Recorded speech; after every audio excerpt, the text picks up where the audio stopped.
watching the It's Her Time podcast with Cody and Jess. Welcome back to the It's Her Time podcast. My name is Cody Sanders, and I'm a functional nutritionist and holistic health practitioner and the host of this show. Today, we are going to be talking all about ADHD and hormones. ADHD in adult women has increased dramatically over the last couple of years. Sometimes the diagnosis is missed when a woman is young and she's diagnosed later in life. Other times, ADHD is misdiagnosed as anxiety, depression, or even PMS.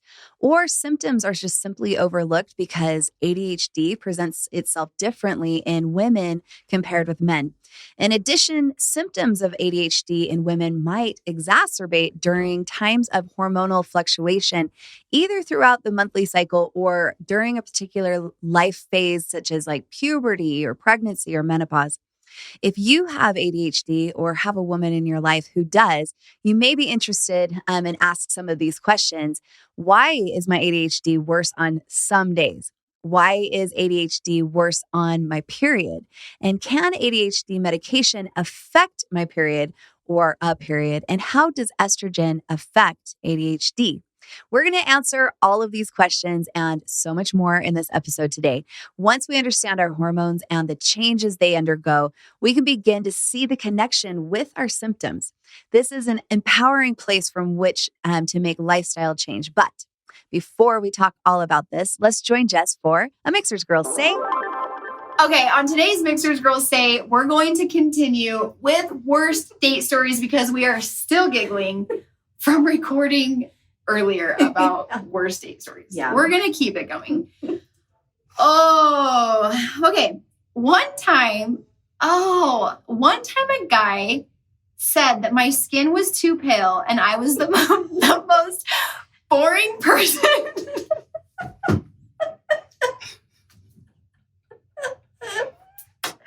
was the most boring person he had ever met. Oh my gosh. That is terrible. Oh my gosh. Okay. So funny though. Okay. Oh, Too pale. I'm so sorry.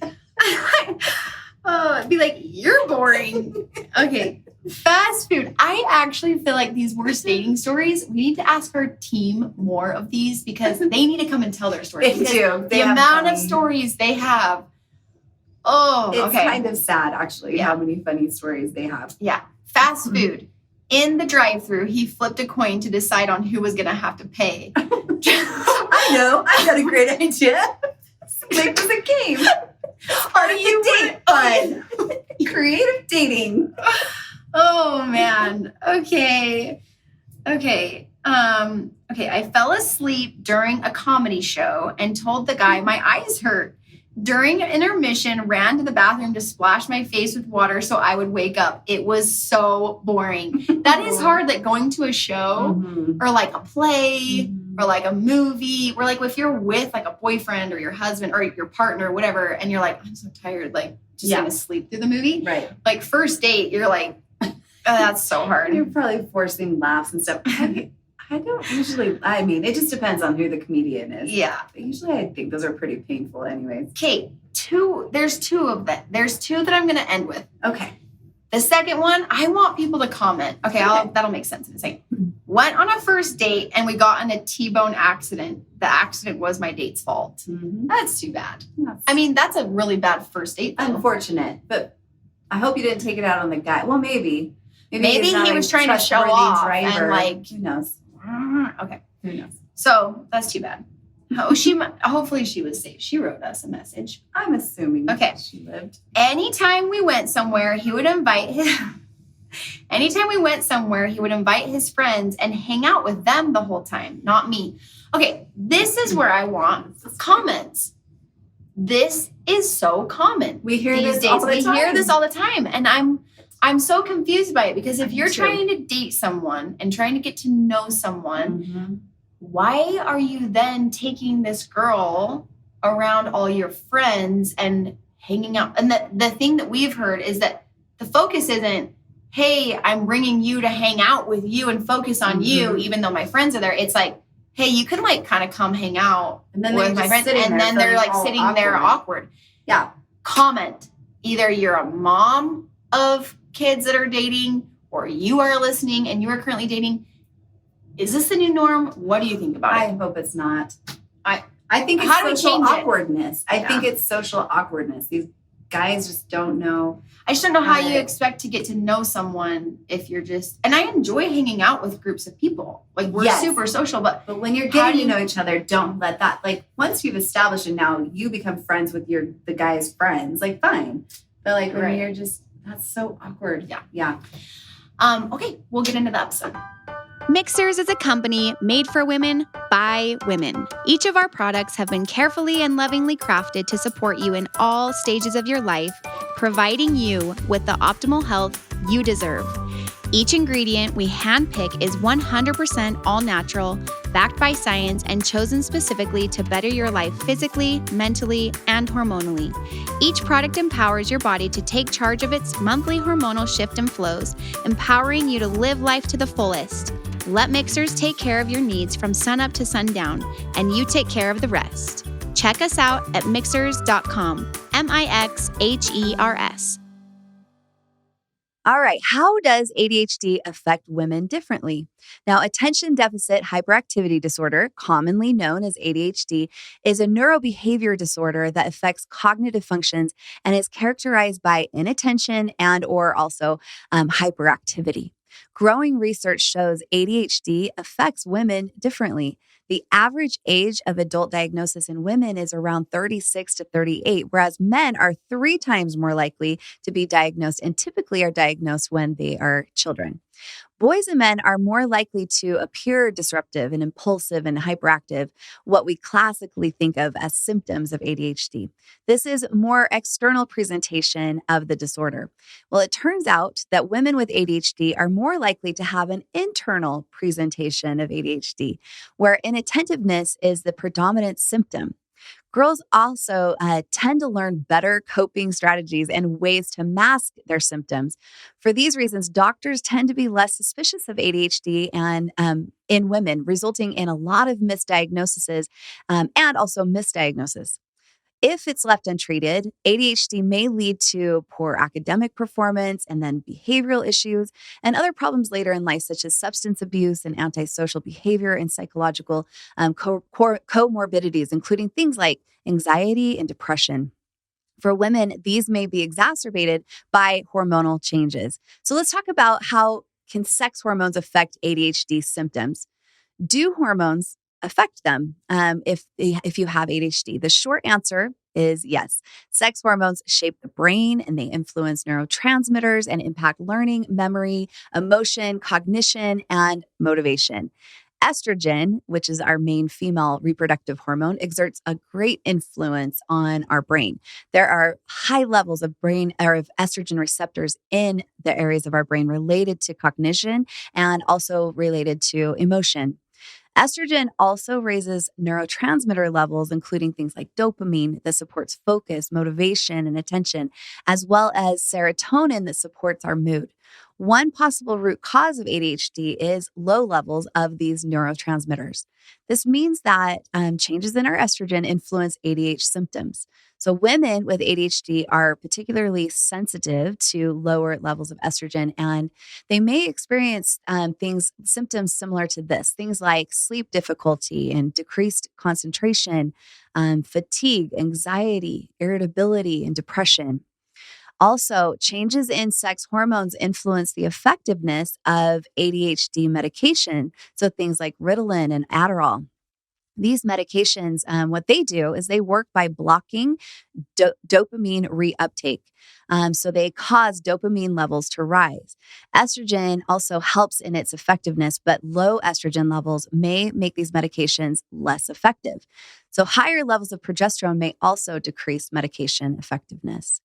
Now, ADHD medication may become less effective during times of hormonal fluctuation, including during our luteal phase of the cycle, or after we have a baby during postpartum, and then when we go into perimenopause.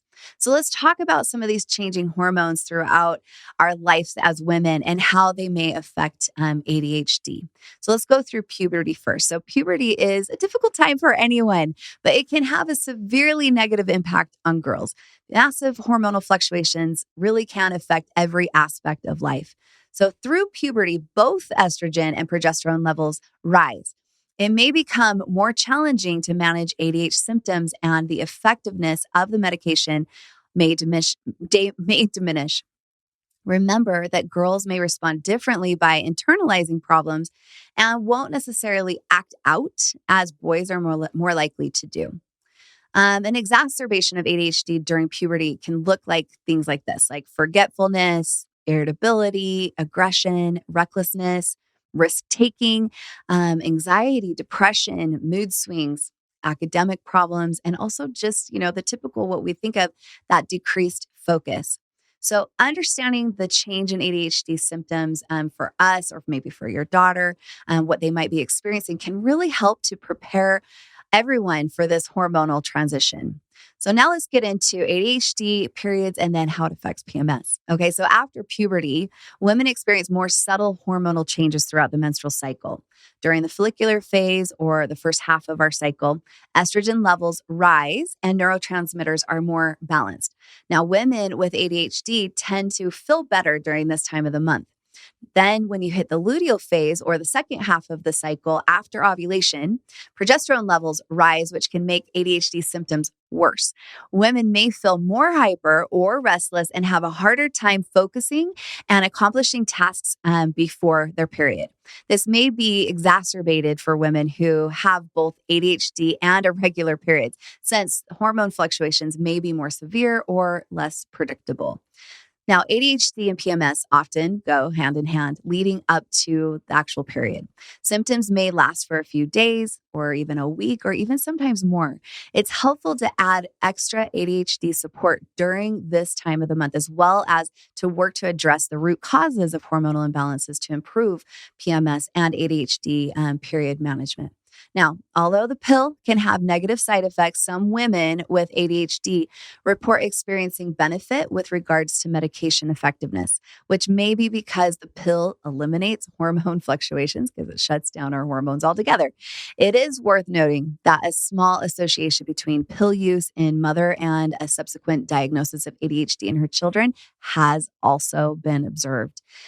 Currently, medical professionals lack significant data to advise whether it's a good idea to use the pill or not, and have yet to fully understand its role in the development of ADHD in children of mothers who have used it. Now let's go into pregnancy, okay? ADHD and pregnancy. Now, due to the increased estrogen and therefore higher levels of some neurotransmitters, many people find that their ADHD just kind of disappears during pregnancy. After some adjustments to rising progesterone in early pregnancy, they then continue to feel better as their pregnancy progresses. Some are advised to choose to stop ADHD medication, finding they don't need it during pregnancy. But I want you to make a note that not every woman will react to in the same way to pregnancy if they have ADHD. So be sure to really talk to your doctor about any changes in medication, or if you take medication and are planning a pregnancy. It's important to discuss with your doctor before pregnancy, if possible, what medications are safe for pregnancy, and then when you go into breastfeeding. Adderall, which is a really common ADHD medication, for example, has very limited data for use in pregnancy and is not advised during breastfeeding as it does enter into the breast milk. Now, while ADHD pregnancy management typically goes pretty smoothly, postpartum is a whole other story. Estrogen levels decrease 100 to 1,000-fold in just a few days after giving birth, which is absolutely going to affect the brain. So combine this rapid hormonal change with then a lack of sleep, stress, and all of the other challenges of having a new baby that can bring. And then women with ADHD may find symptoms then return even worse. They may be more susceptible to postpartum depression too. Now, the postpartum period may be extremely difficult. Consider putting a plan in place ahead of time for all of the support that you're going to need. So this could include things like maybe a low-level mood stabilizer, making sure you've got some therapy in place, or other measures that you can then discuss with your healthcare provider. Now let's go into ADHD and how it affects us during perimenopause or even into menopause. Now, perimenopause is another period of hormonal fluctuation in a woman's life. While overall hormone levels are declining during this time, perimenopause is marked by big swings in hormones and is sometimes referred to as reverse puberty. Irregular cycles make it challenging to predict the effect that these hormone swings are going to have on our ADHD symptoms. Now, over time, decline in ovarian function leads to the end of ovulation and progesterone surges. Now, estrogen also declines, settling at a lower yet more stable level when periods then cease.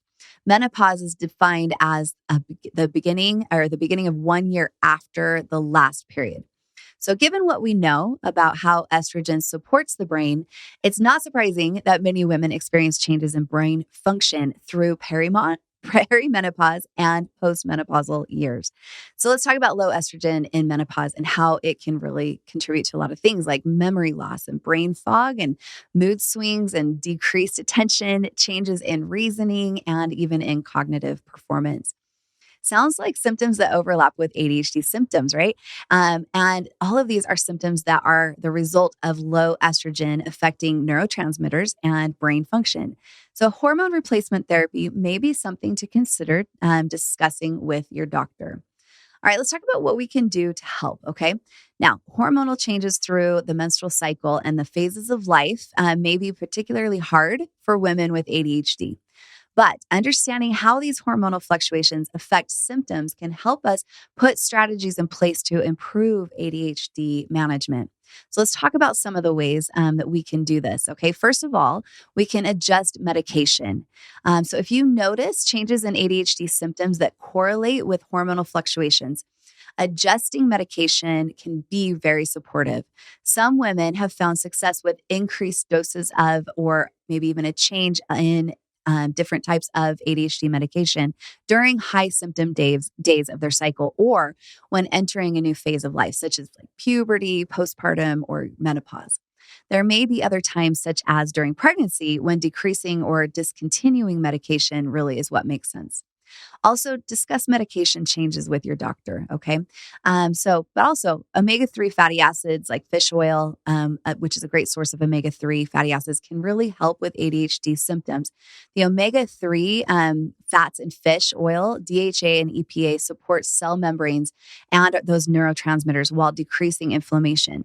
This helps with mood and overall brain function and may even help to improve behavior in children with ADHD.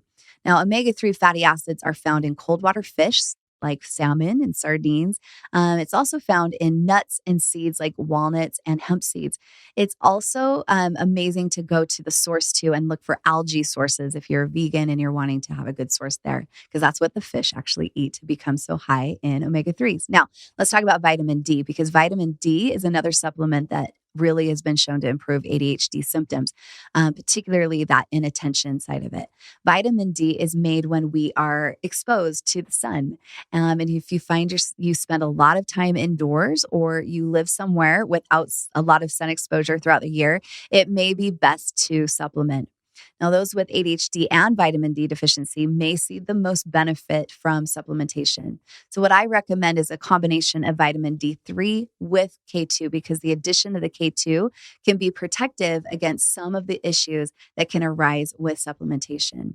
So let's talk about hormone supportive nutrients. All right. So in addition, supplements aimed at improving hormonal balance may indirectly support ADHD too, which is great, like Hertime, which can help support healthy estrogen, progesterone, and testosterone levels.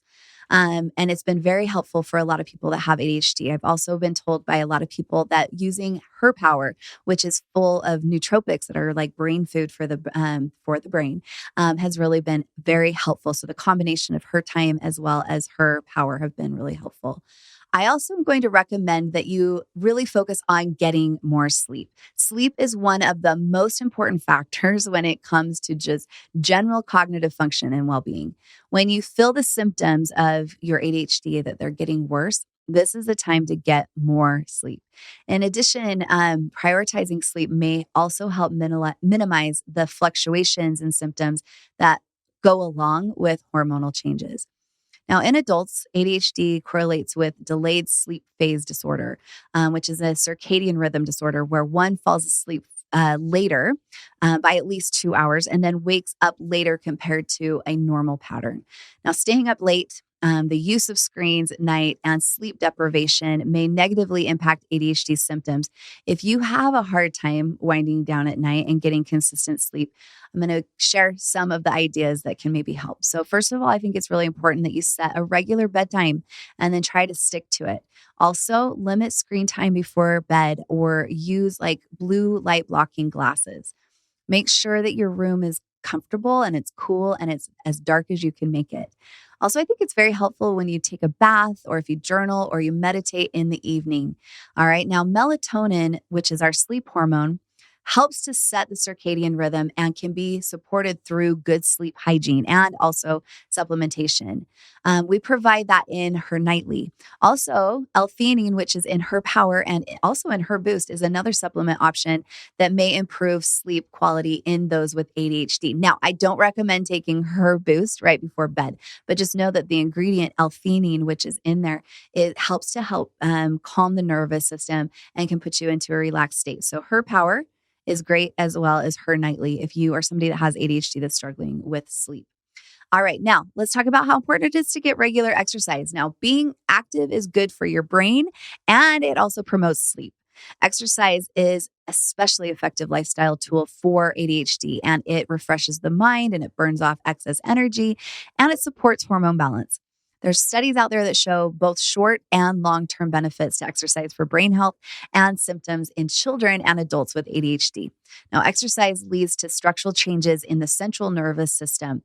It improves brain activity and it helps to enhance dopamine, which improves attention and cognition performance. Now, while all exercise is supportive, what they're finding is that cardiovascular activity may be particularly beneficial for reducing things like impulsivity, attention, and behavior. So let's go in a little bit more about how to understand your cycle, because when it comes to your hormones, you may not see patterns until you start tracking your symptoms.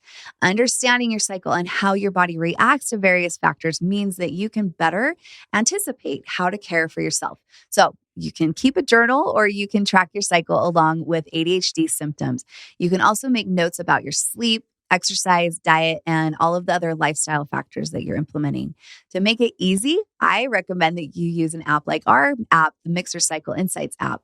It's free and it's something that you can download on either an Android or an Apple phone. Now, when you notice patterns, you can target specific interventions and evaluate the interventions and how they're working. You'll be able to anticipate bad days and have an emergency plan in place. If you are ready to dive a little bit deeper into understanding your cycle, your hormones, and how to create more balance. Now, as if ADHD isn't challenging enough, women have the added challenge of navigating ADHD through hormonal changes. Understanding your body is really empowering. This knowledge will help you to feel more grounded and thrive through your cycle and through life. And especially if you are somebody that is dealing with ADHD. All right. So, hey, thank you so much for tuning in today. I hope you learned a little something new. If you can please help us out by leaving us a rating and review and by giving us a thumbs up, that would be awesome. Please share this episode with the girls in your life too. Chances are you know a woman with ADHD that can really benefit from the insights that we've discussed today. So I also am wondering, have you subscribed to our podcast yet? Because we would love it if you did. That way you'll never miss an episode. We have new episodes that come out every single Tuesday, and we have some really incredible episodes that are coming up, and I can't wait for you to learn from some of our upcoming guests. I'm excited to do some more deep dives geared to answer your questions that many of you are sending in to me. All right, until next time, I hope you all have a very happy and healthy week. We'll talk soon. Bye.